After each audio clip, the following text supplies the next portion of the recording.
Welcome to Biggest Spoilars, the destination for exclusive spoilers, latest updates. General Hospital spoilers reveal that Anna Devane will return for the coming chapter of her prison riddle. This hostage will need an escape route, so let's bandy what's ahead for Anna during the week of December 8th to 12th. GH suckers will recall that someone ambuscaded Anna in her auto and chloroformed her. Soon later, Anna set up her self-restrained nearly and heard what sounded like Caesar Faison's voice on a speaker. Although Anna was told she was on her way to a brand new life, it wouldn't feel like important of a life at each in her confined captivity diggings. Anna will be stuck lodging in a small, drab room without any way out. Of course, Anna wouldn't just accept her fate.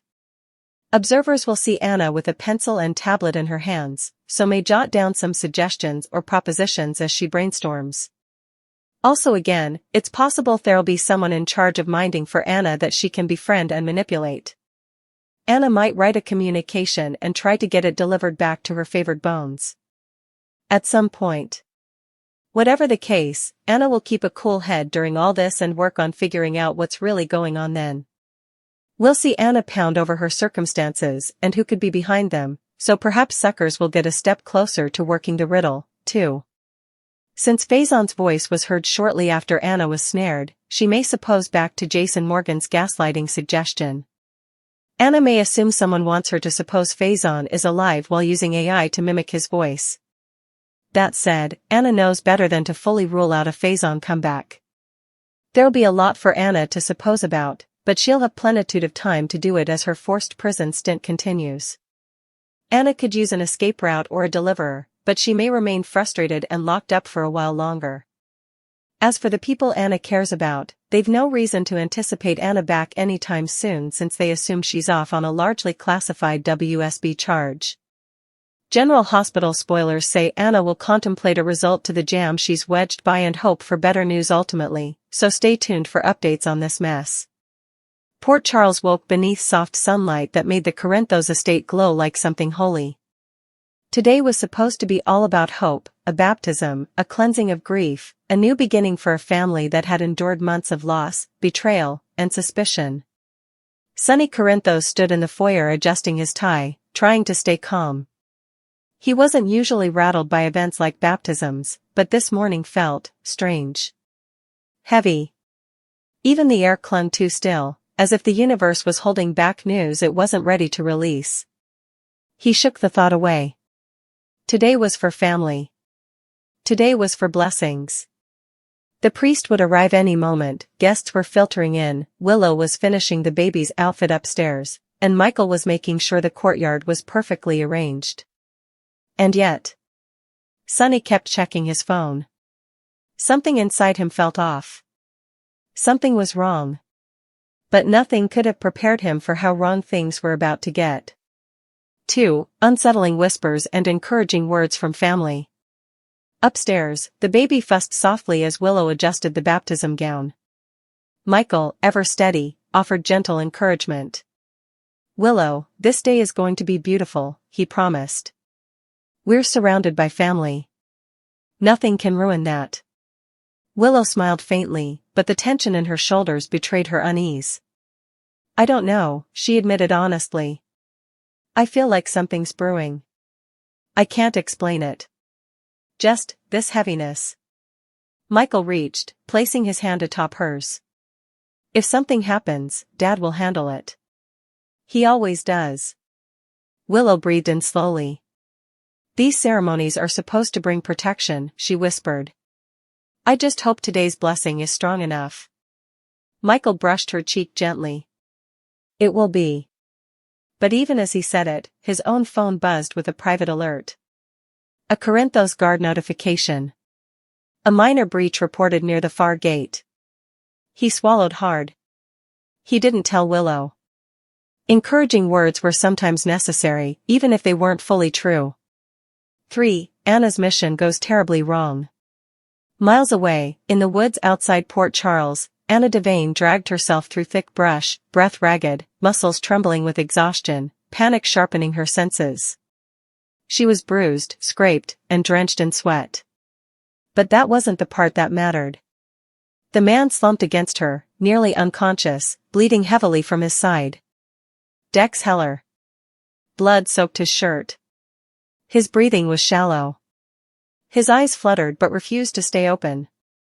Dex, Anna gasped, her voice harsh with desperation, stay awake. You hear me? Look at me. He groaned in pain, leaning more heavily against her. Anna, he murmured weakly. Just, go. Leave me. I'm slowing you. Don't even finish that sentence, Anna snapped. Everything had happened too fast. A sting operation gone wrong. A leak somewhere in the chain. An enemy they hadn't identified ambushing them in the hills. Anna had managed to escape with Dex only because he threw himself into the line of fire to shield her. A bullet meant for her lodged into his side. Now she was fighting to keep him alive. And she knew. There was only one place she could take him. One man whose power, influence, and resources could shield Dex from whoever wanted him dead. One man she desperately didn't want to face with this news. Sonny Corinthos. 4. Baptism begins, the calm before the explosion. Back at the Corinthos house, the ceremony began. Guests sat. The priest lifted his hands. The sunlight shifted, making the holy water shimmer. Sonny stood proudly near the priest, though tension pulsed in his jaw. He scanned every shadow, every entrance, every guard. Something was coming. He could feel it like storm wind behind his ribs. Willow cradled the baby gently. Michael stood behind her protectively. The priest's voice flowed peacefully. Bless this child with light, with love, with protection.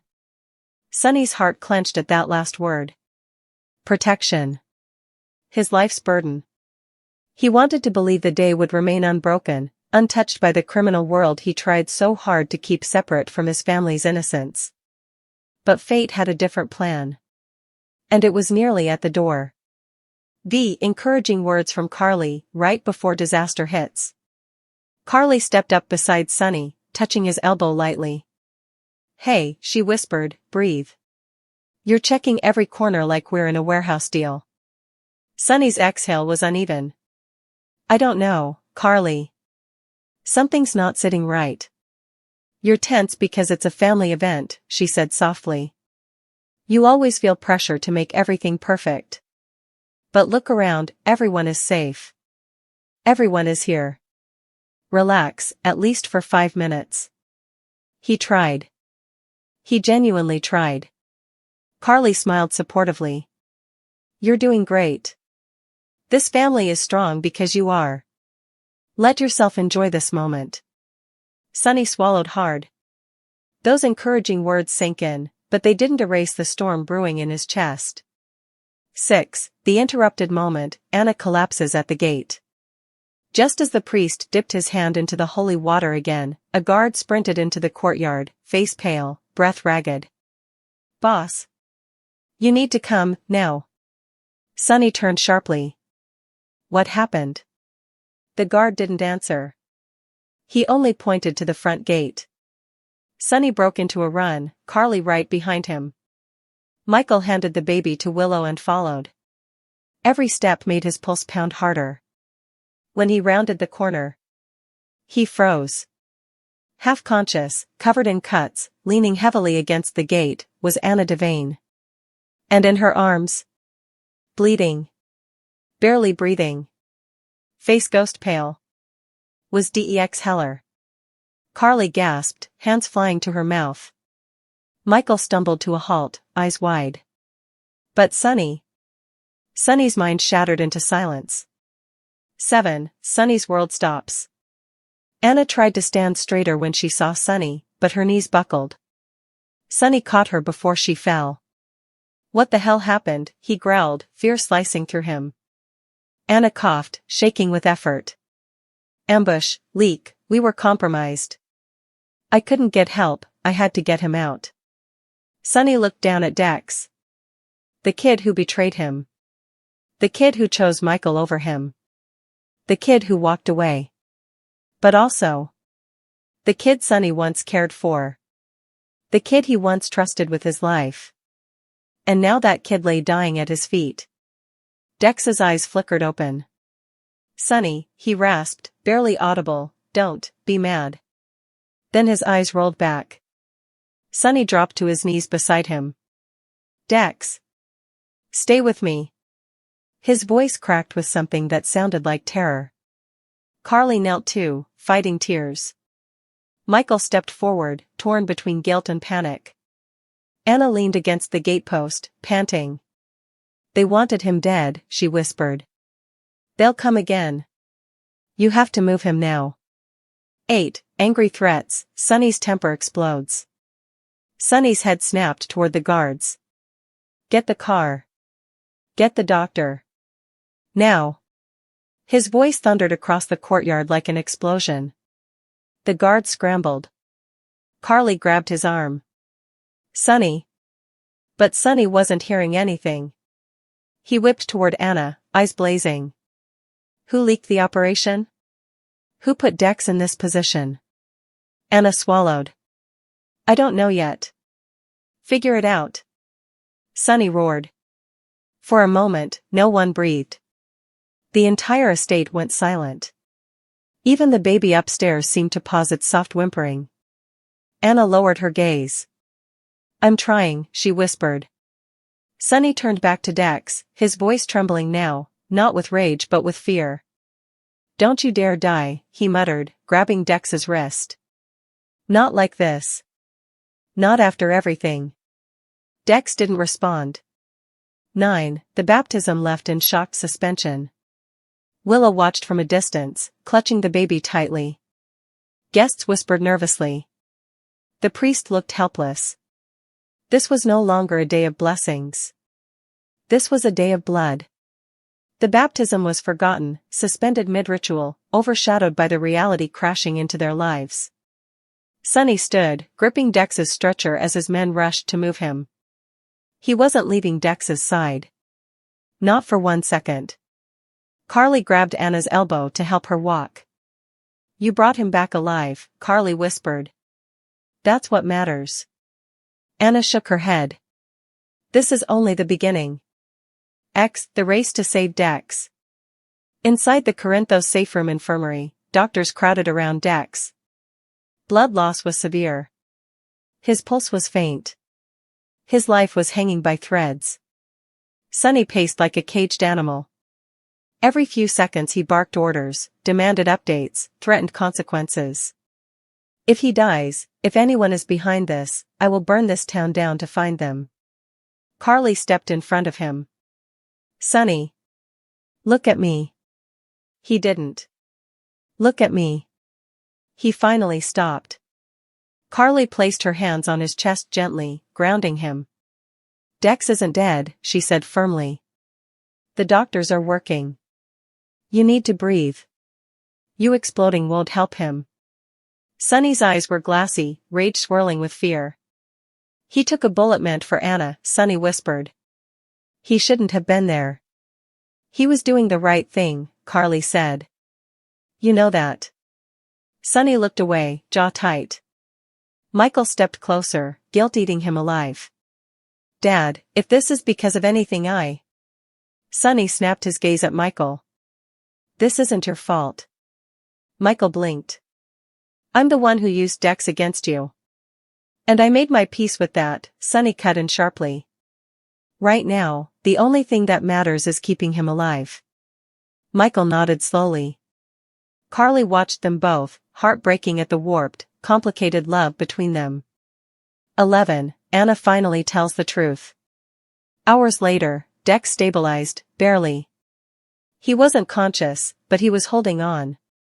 Sonny finally confronted Anna privately in his office. She stood stiffly, hands trembling, trying to maintain composure. "Start talking," Sonny said coldly. Anna inhaled. "The operation was infiltrated. Someone was ahead of us at every turn. I didn't realize how compromised we were until Dex saw the shooter behind me." Sonny's jaw tightened. "He saved you?" Anna nodded. "Yes. And I wasn't going to leave him behind. There are factions moving in Port Charles, Sonny. Groups with ties we haven't mapped yet. They wanted DEX out of the way. And I'm afraid. Sonny stepped closer. Afraid of what? Anna met his eyes. That this attack wasn't just about my case. Sonny froze. What are you saying? Anna swallowed. They weren't after me. Her voice cracked. They were after him. Silence fell like a bomb. Sonny's stomach dropped. Someone in Port Charles wanted DEX dead badly enough to stage an ambush. Which meant. Someone sending me a message, Sonny whispered. Anna nodded. Yes. Sonny's eyes darkened with violent promise. Then I'll send one back. 12. Sonny's final vow, and the return to the baptism. By nightfall, DEX remained unconscious but stable. Willow finally brought the baby to Sonny's office with the priest. Sonny, she whispered softly, we should finish the baptism. Sonny looked exhausted. Devastated. Shaken. But he nodded. He picked up the baby gently. The priest spoke softly. In dark times, blessings shine brightest. Holy water touched the baby's forehead. Sonny whispered a prayer so quiet only the baby could hear. When the ceremony ended, Sonny held the child close, then whispered. I'll protect every one of you. With my life. Carly watched him. Michael stood beside Willow. Anna lingered in the doorway, guilt haunting her eyes. Sonny lifted his head slowly. This isn't over, he said. His voice was low, cold, and certain. Whoever targeted DEX, they just declared war. General Hospital spoilers remind us that we weren't really shown what Alexis Davis did to get Willow Tate out of jail on bail. We also aren't entirely clear as to why the PCPD investigators trolled over the case again and decided to direct their attention to Curtis Ashford rather. Recall that when Police Commissioner Anna Devane first pulled Curtis into her office asking for his whereabouts on the night Drew Kane was shot, he said he went to Alexis' house before heading to the Savoy, where no bone could corroborate his justification, and also meeting up with Jordan Ashford latterly. Also recall that Alexis told Ava Jerome and Christina Corinthos Davis that they would have to serve as her justification because she was with Rick Lansing while he was chained up in the basement. That tracks if it's true. A Tale of Two Defenses Detective Nathan West put pressure on Curtis to amend his justification if he sees fit, but Curtis dug his heels in and stuck with his original story. Opening up to Jordan subsequently was hardly necessary, but we missed out she's going to blow the whoosh on him. Still, if Curtis is intending to cover Portia Robinson by shielding her from the discussion about his engagements on that cataclysmal night, he's got another thing coming. Portia doesn't need Curtis' protection nearly as important as he has assumed. Will he go out on the branch for her and be left there to wither on the vine?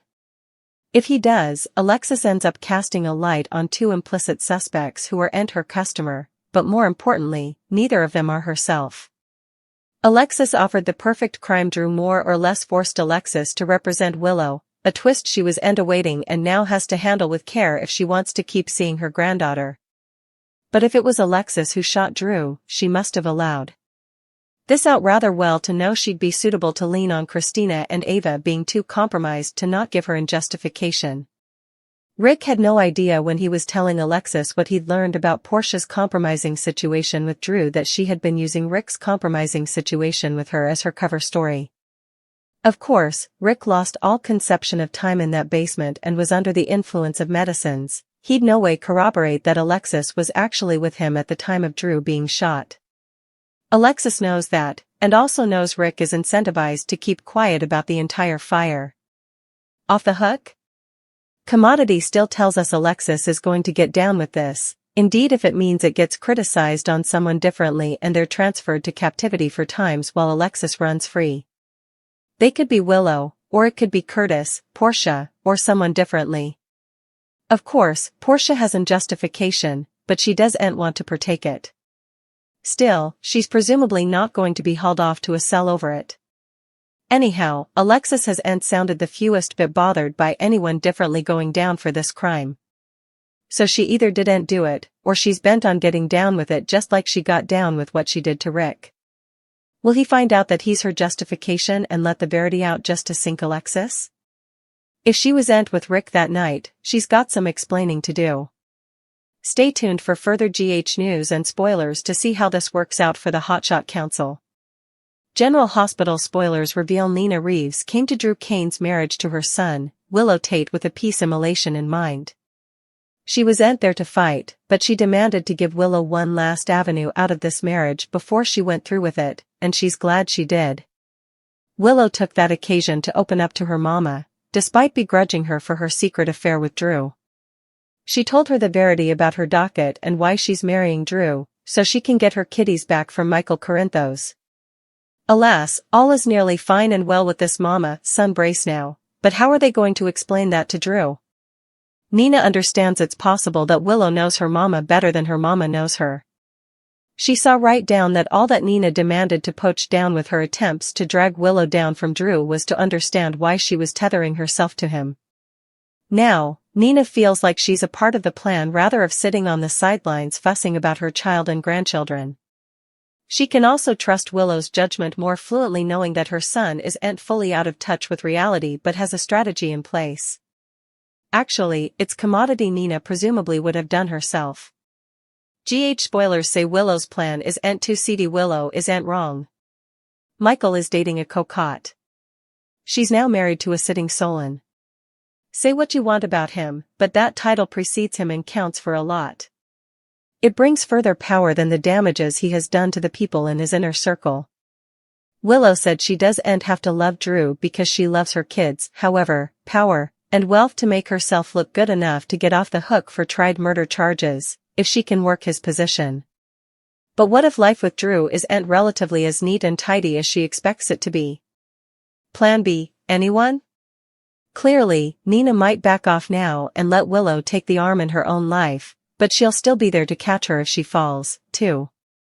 Willow thinks she's going to play Congressman Cutthroat, but Commodity tells me he's going to suppose it's all too accessible that Nina suddenly chills out and is okay with their marriage. However, Drew may grow wise to their capers if Nina and Willow's relationship turns on a song and Nina starts playing nice to Drew, just staying for Willow to wrap up this scheme.